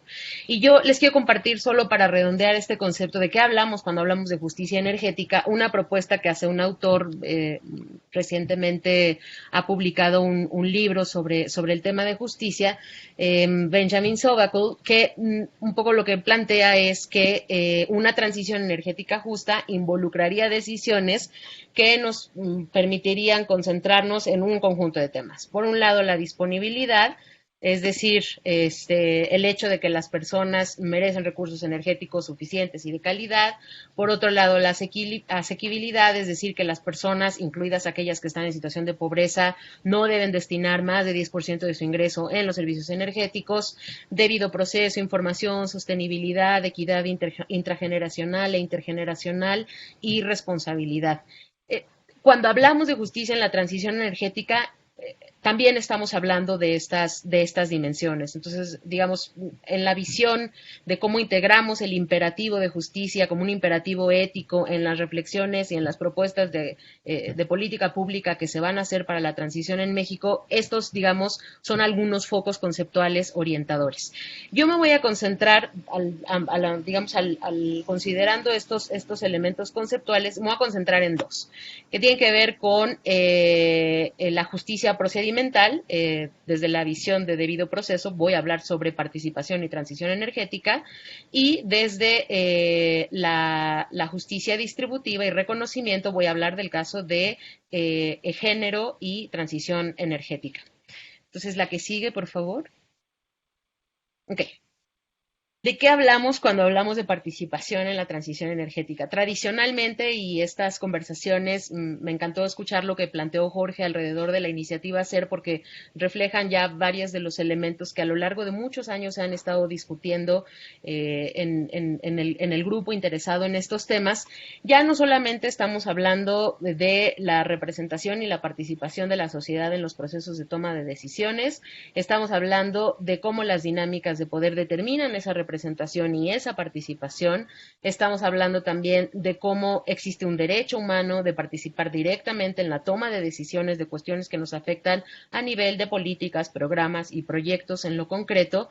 Estamos hablando, obviamente, del derecho a la consulta previa, al consentimiento libre e informado, como él ya lo mencionó, pero ahora también, cuando hablamos de participación, estamos hablando de descentralización y control social sobre los sistemas energéticos. Ya estamos hablando, como bien lo sugería Carlos, de cambios en el poder hacia trabajadores, hacia comunidades, hacia la sociedad en términos de la toma de decisiones. Estamos hablando de consumidores que se convierten en productores, en dueños y tomadores de decisión, y estamos hablando ya también de propiedad y control comunitario sobre los recursos energéticos. O sea, la discusión sobre participación en la transición energética es una discusión de derechos, de poder, de representación, de propiedad colectiva, de descentralización. Ahí estamos situando el debate. La que sigue, por favor. Hay yo aquí les estoy proponiendo, yo hice una revisión, digamos, de los instrumentos que tenemos a mano, que han sido publicados por esta administración. Por un lado, el PRODECEN, el Programa de Desarrollo del Sistema Eléctrico Nacional, la estrategia de transición para promover el uso de tecnologías y combustibles más limpios, a la que hice referencia al inicio, la política de confiabilidad y seguridad, continuidad y calidad en el Sistema Eléctrico Nacional, y el Programa Sectorial de Energía 2019-2024, que conocemos el proyecto recientemente. Y aquí yo me pregunto si en esto se reconoce el derecho a la participación en la toma de decisiones y se plantean estrategias o acciones concretas, puntuales, sobre las cuales podríamos conversar para promover, garantizar y proteger este derecho, ¿no? La respuesta es no, y parcialmente, ¿no? El único, digamos, instrumento de estos que tenemos a mano, que ha publicado esta administración, que hacen una referencia a los temas de participación en la transición energética, es justamente la estrategia de transición para promover el uso de tecnologías y combustibles más limpios. Estos no es lenguaje mío, este es lenguaje de estos documentos, y me parece interesante que lo pongamos en la mesa, porque si bien el Programa Sectorial de Energía y todo el discurso alrededor de la política energética no habla de estos temas, no refleja esta conversación que yo antes mencionaba que se está dando, lo cierto es que la estrategia plantea cuestiones interesantes que sí apuntan en ese sentido, ¿no? Habla, por ejemplo, de garantizar participación activa de mujeres y hombres, habla, por ejemplo, de promover proyectos de energía desde el sector social y desde la ciudadanía, emprendimientos sociales, microempresas, habla de favorecer, digamos, una nueva relación entre la sociedad y el gobierno basada en confianza, reconocimiento de autonomía, capacidad propositiva de la sociedad, habla de gobierno abierto, de mecanismos específicos de participación de la sociedad civil, de gobierno colaborativo, de herramientas de comunicación y participación en estados y regiones, ¿no? Y me parece interesante porque esta primera lectura pues nos apunta a un primer problema grande, ¿no? El hecho de que no existe una articulación entre los distintos instrumentos que están guiando hoy la política energética, pero con algunos destellos, digamos, de posibilidad y de oportunidad en términos de sobre dónde podríamos elaborar más una conversación. La que sigue, por favor. Algunas ideas, digamos, pensando en cuál es la discusión que se está dando sobre participación y transición energética, dónde están los puntos, digamos, que esta administración plantea. Yo aquí tengo varias ideas que por motivos de tiempo yo creo que ya voy a tratar de hablar de un par. Primero, bueno, creo que acuerdo de Escazú, me parece importante que pensemos, cuando hablamos de nuevos procedimientos, nuevos mecanismos de participación, pues traigamos a la mesa justamente este tipo de nuevas herramientas que se están discutiendo, desde las cuales, una vez, digamos, aprobado, podemos promover procesos de armonización en la legislación, tanto energética como ambiental. Creo que también debemos empezar a hablar de la introducción de mecanismos específicos que reconozcan el derecho preferente sobre los recursos renovables en territorios de comunidades indígenas para propiciar esquemas de propiedad colectiva de emprendimientos energéticos a nivel local, de la adopción de legislación y regulación para determinar cuáles son las obligaciones de las empresas públicas y las empresas privadas en materia de derecho a la participación, de adoptar enfoques participativos en instrumentos de planeación como las evaluaciones ambientales estratégicas, de las que ya habló Jorge, la introducción de la evaluación del impacto sobre derechos humanos y de evaluaciones sobre costos y beneficios asociados a los procesos de transición energética. Creo que tenemos la EVIS, hay que abrir, digamos, el abanico de instrumentos que nos permiten comprender la forma en la que los cambios sociales, culturales, se dan, digamos, asociados a la transición energética. El impulso de mecanismos específicos para la generación comunitaria de energía, el financiamiento de cooperativas, los programas de formación y capacitación a nivel local, incentivos específicos fiscales y regulatorios ad hoc para propiciar el despliegue de generación distribuida, el favorecimiento de esquemas de vinculación también entre las comunidades y el sector privado cuando así se decida para emprendimientos en otras escalas. De esto ya también hablaba Jorge un poco. La que sigue, por favor. Tere, gracias. El otro tema, y bueno, qué lástima que tenemos tan poco tiempo, pero el otro tema que a mí me pidieron un poco que introdujera en la conversación es el tema del género en la transición energética. Y aquí, pues nuevamente, con el mismo ejercicio, decirles que cuando hablamos de género en la transición energética, estamos hablando de procesos y fenómenos de desigualdad, de inclusión, de exclusión, de representación, de participación. Tradicionalmente, cuando se habla de género en transición energética, hablamos de el acceso y el uso de la energía, de cómo estos pueden reforzar, reproducir, ampliar desigualdades y brechas de género. Hablamos también de la representación y la participación de las mujeres en los procesos de toma de decisión.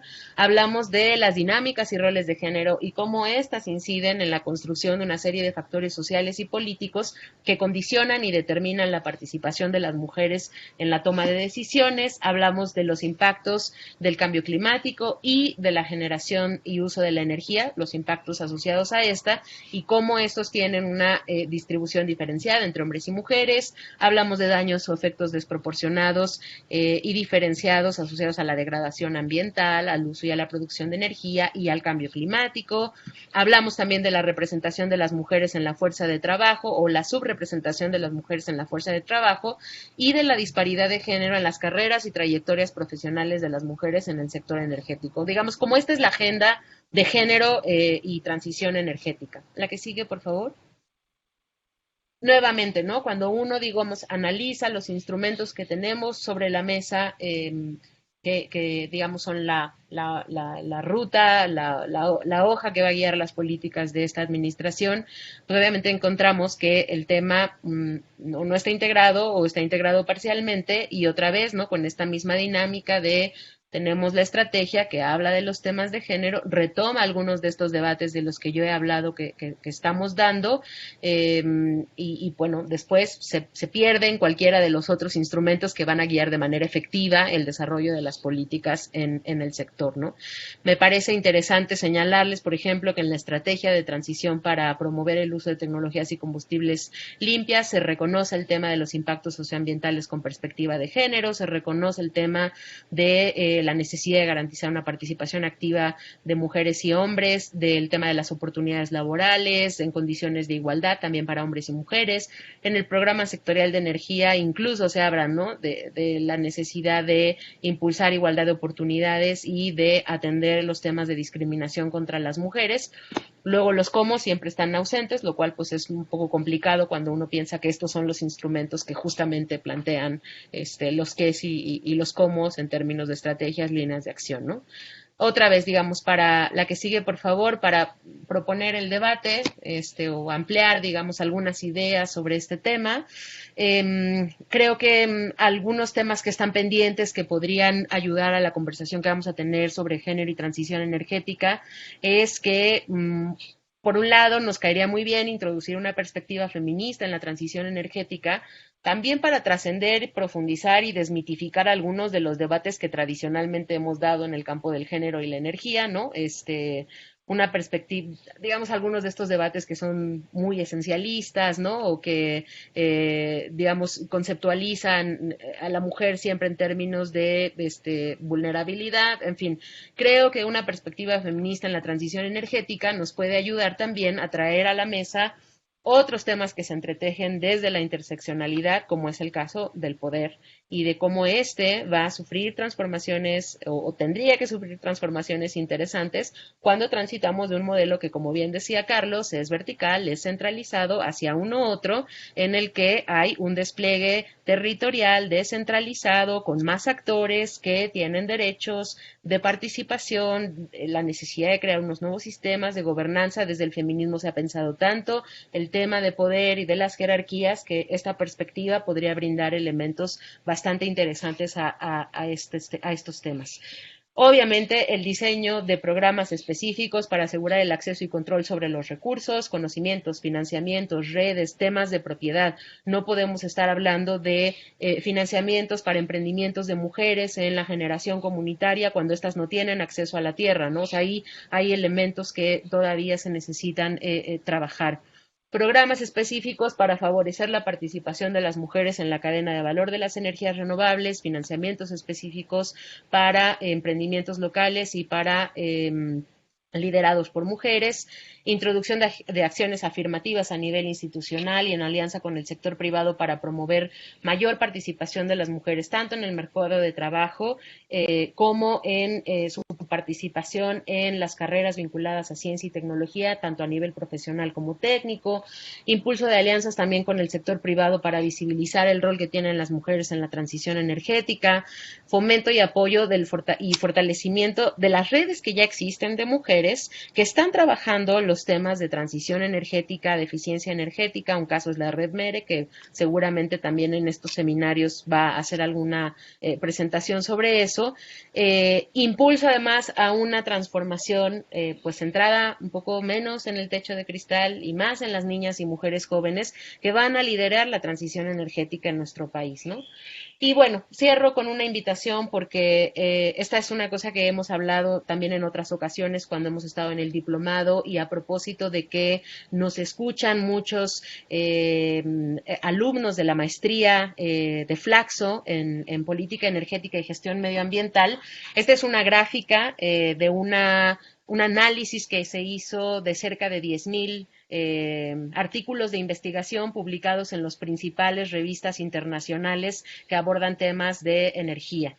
Y solamente el 19.6% de los artículos publicados se adscriben a alguna disciplina en el marco de las ciencias sociales.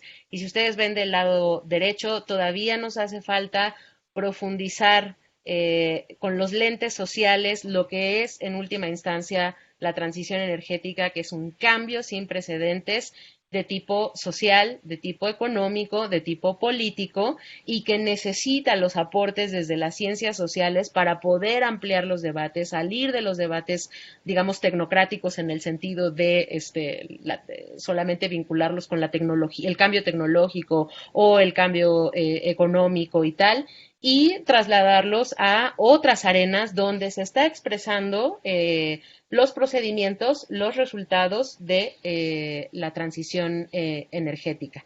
Y si me pasas la última, Tere, por favor, invitarles a pensar que la transición energética en México debe ser justa, debe ser socialmente inclusiva, debe ser feminista, debe ser participativa, debe asegurar un futuro vivible para las siguientes generaciones, garantizar derechos humanos y, sobre todo, debe ser eminentemente democrática. No perdamos la oportunidad en tiempos de dicotomías y de falsos debates de asegurar que estos sean los temas que estén en el centro de la conversación sobre la transición energética en México, una conversación que debe ser colectiva y abierta. Muchísimas gracias.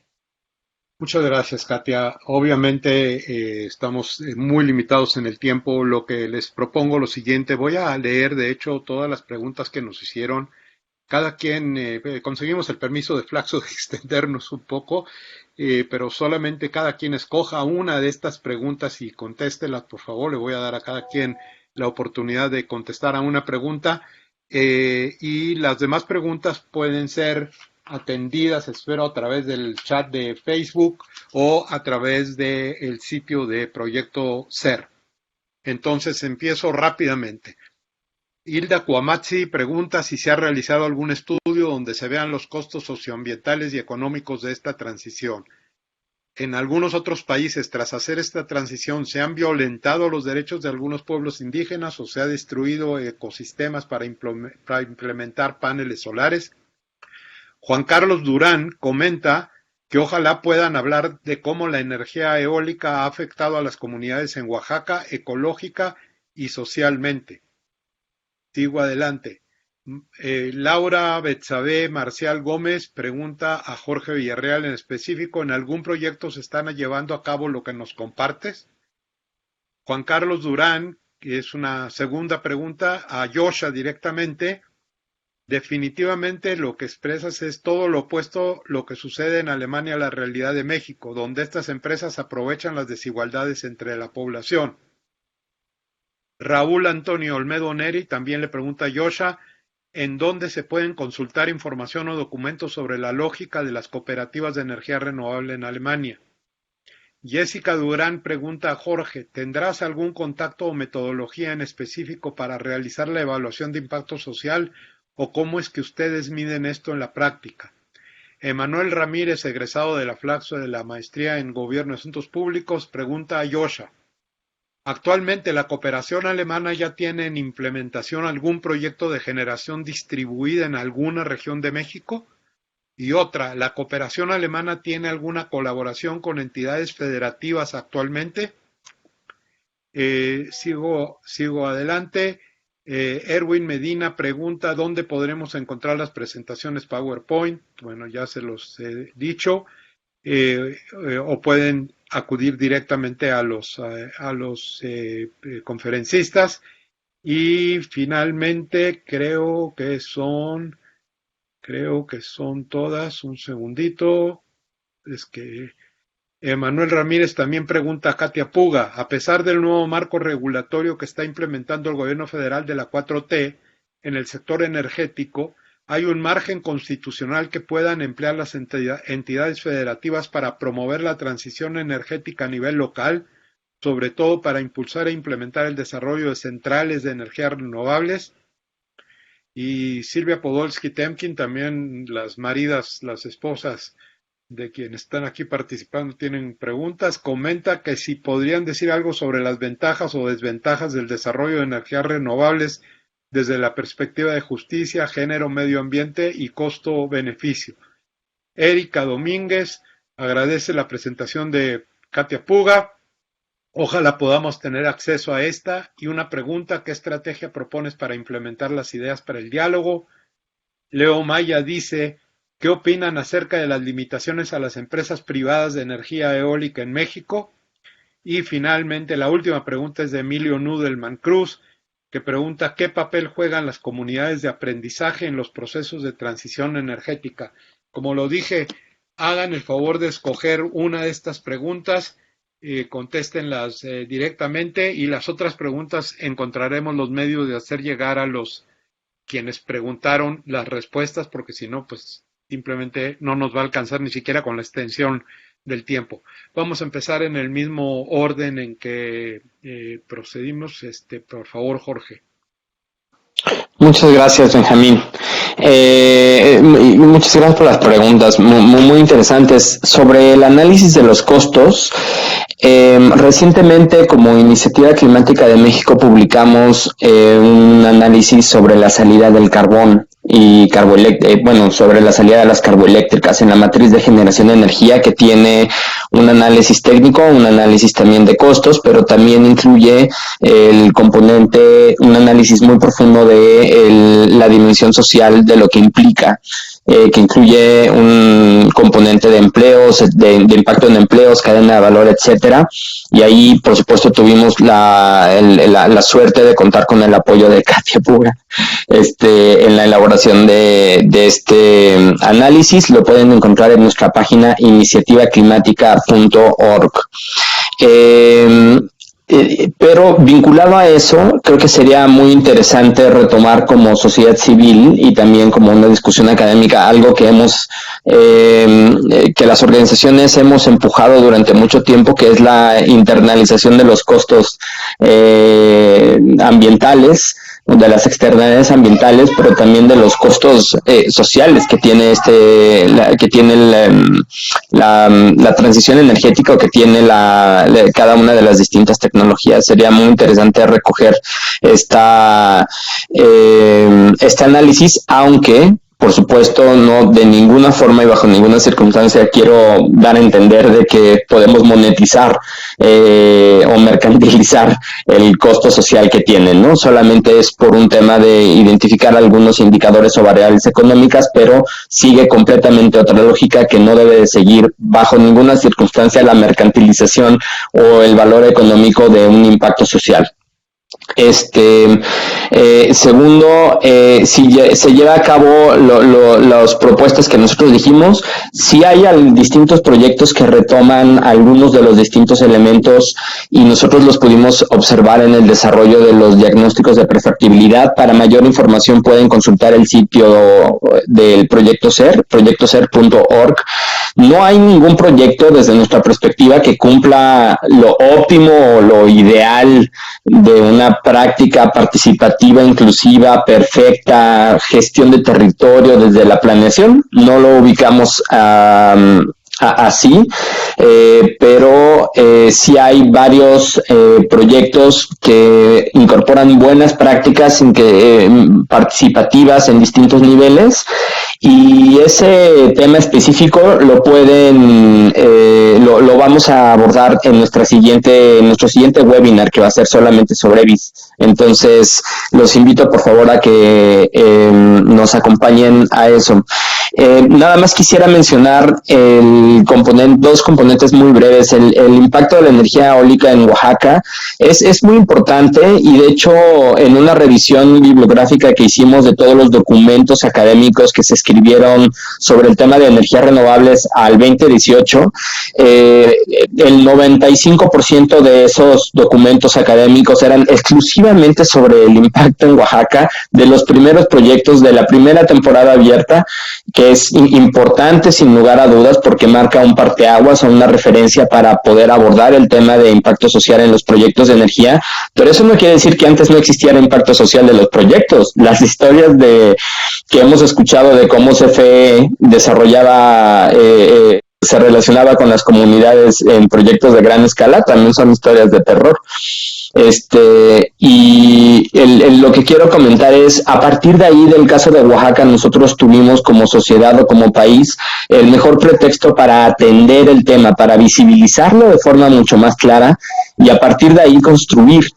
Y la EBIS y la consulta creo que tuvieron mucho que ver con el empuje de la atención necesaria e inminente que se debía de dar al caso de Oaxaca de Juchitán. Entonces, solamente lo quería mencionar en esa perspectiva. Y el tema de comunidades de aprendizaje se me hace lo más relevante, porque es entrar derecho de frente a una gestión colectiva alrededor del conocimiento de una comunalidad, alrededor de la gestión de los recursos energéticos, en donde tú gestionas tus propias reglas de cómo aprendes y cómo gestionas la energía. Me parece que ese es el camino que hay esas son las prácticas o el tipo de gestión que hay que explorar con más profundidad. Muchas gracias, Jorge. Por favor, Joshua. Sí, muchas gracias. Yo me voy a limitar obviamente a las preguntas. ¿Puedes subir un poco tu volumen, Joshua? Por favor, subir tu volumen, por favor. ¿Ahora me escucha mejor? ¿Sí? Va, ok. Sí, gracias. Voy a, digamos, responder algunas de las preguntas que han llegado hacia mí. Sobre, digamos, el comportamiento de compañías eólicas en Alemania y en México. Yo creo que hay que tomar en cuenta que justamente los lineamientos y regulaciones son diferentes en los dos países. Creo que Katia y Jorge han puesto sobre la mesa instrumentos que podrían fortalecer esta situación en México. Así que ahí seguramente hay trabajo por hacer. Sobre el tema de la cooperación, de las cooperativas, nosotros estamos actualmente trabajando sobre el desarrollo de un modelo cooperativo energético que aplica en el caso mexicano. Obviamente la lógica alemana no es uno a uno aplicable acá, las condiciones marcos son diferentes. Con mucho gusto les compartimos el estatus, con mucho gusto les invitamos también a los grupos de trabajo que tenemos. Por favor, simplemente mándame un correo y yo después les voy a vincular con mis colegas. También hacer referencia a la organización que se llama DGRW, que es una institución alemana, que es la Asociación de las Cooperativas Alemanas. También tiene una sede aquí en México y juntos con ellos estamos también trabajando sobre esta temática. Ellos también tienen información sobre los modelos cooperativos energéticos en Alemania. Y tal vez nada más, si proyectos de generación distribuida, bueno, como cooperación tal cual, nosotros no hacemos proyectos, ¿no? Sino más bien estamos trabajando sobre condiciones marcos, tenemos líneas de trabajo sobre modelos de negocio y modelos de financiamiento para la generación distribuida. Con mucho gusto les vinculo también con este trabajo. Lo pueden encontrar en nuestra página web, cooperacionenergiasustentable.mx, o simplemente a través de un correo. Y quisiera mencionar, agregando un poco a lo que dijo Jorge sobre los costos socioeconómicos, quiero mencionar que nosotros publicamos un estudio sobre, digamos, los beneficios socioeconómicos, que también lo vemos, es la otro lado de la medalla, que también pueden ser consultados a través de nuestra presencia. Si no, mándame un correo, por favor, y yo les vinculo con los colegas a cargo. Gracias. Muchas gracias, Joshua. Por favor, Carlos. Gracias, Benny. Yo nada más una pregunta que creo que dirigieron más amplia al público, porque todas las demás fueron dirigidas individuales. Entonces yo nada más tal vez respondería esa que hicieron diciendo si ha habido impactos ya de las energías renovables en otros países.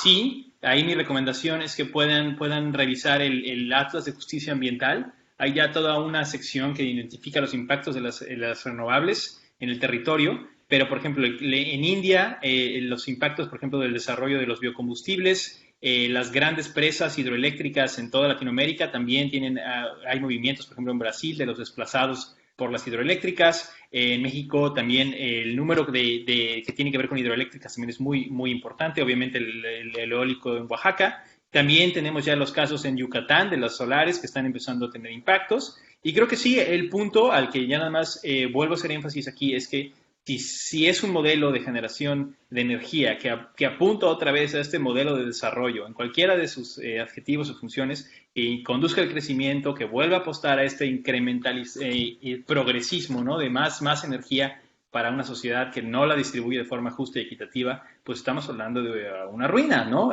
Social, ambiental, planetaria. Entonces, creo que sí hay bastantes ejemplos. Si están interesados, yo también con mucho gusto les puedo compartir la bibliografía. Pero eso es todo. Yo les agradezco otra vez muchísimo la invitación y el poder estar acá platicando, dialogando con ustedes. Muchas gracias. Ok, muchas gracias, Carlos. Katia, por favor. Bueno, pues rápidamente, yo tengo varios ejemplos de estudios que ya se están haciendo de análisis, evaluaciones, costo-beneficio sobre temas vinculados a transición energética, particularmente temas solares. Hay varios de la Universidad de Stanford. Hay algunos otros en el marco justamente de los procesos de retiro progresivo del carbón de la matriz energética. En el caso de Canadá, incluso hay algunos públicos en las páginas oficiales del Ministerio de Energía y Medio Ambiente. Voy a subirlos al Twitter y en los comentarios del video de Flaxo, los links para que ustedes puedan revisarlos. Y voy a tomar la última pregunta que me parece interesante como de continuidad. ¿Qué estrategia se puede seguir para darle cauce a estas distintas ideas que nosotros hemos puesto en la mesa? Creo que el esfuerzo de Flaxo, ICM y CCC es uno. A lo largo de los siguientes webinarios que se van a hacer, se van a ir desarrollando y profundizando los distintos temas de la dimensión social de la transición energética. Creo que es importantísimo continuar este tipo de debates desde estas iniciativas lideradas por estas instituciones que con tanta tradición y esfuerzo han ido construyendo alrededor de este tema. Y la otra es que creo también que hay que situar la conversación en la expectativa de lo que va a suceder con los distintos instrumentos de política y de regulación que están en este momento en la mesa, con toda la dimensión contenciosa que estos puedan tener, pero está ahí el programa sectorial de energía, viene el programa de transición energética, y desde ahí yo creo que este tipo de conversaciones debe apuntalar a que nuestra voz sea escuchada, ¿no? Ok, muchas gracias, Katia. Les pido las disculpas por la presión, pero pues como saben, el tiempo se nos vino encima y hubo muchísimas preguntas. Solamente quiero anunciarles que tenemos 2 webinares que vienen adelante. El que sigue es la integración de la dimensión social en la política energética. Y entiendo que el tercero es sobre comunidades, impacto sobre las comunidades y demás. Esos serían, aquí están, los veo ahora en la pantalla, entonces pueden ustedes seguirnos. Es el de participación e inclusión de poblaciones locales en proyectos de energías renovables, desafíos y recomendaciones. Les agradecemos muchísimo su presencia, espero todos, por lo menos yo, aprendí mucho. Y nos estamos viendo el próximo jueves 2 de julio a las 11 de la mañana. Muchas gracias a todas y a todos. Muchas gracias por la moderación. Muchas gracias. Gracias, Benjamín. Gracias a todas y todos. A la gente técnica de Flaxo que nos atendió.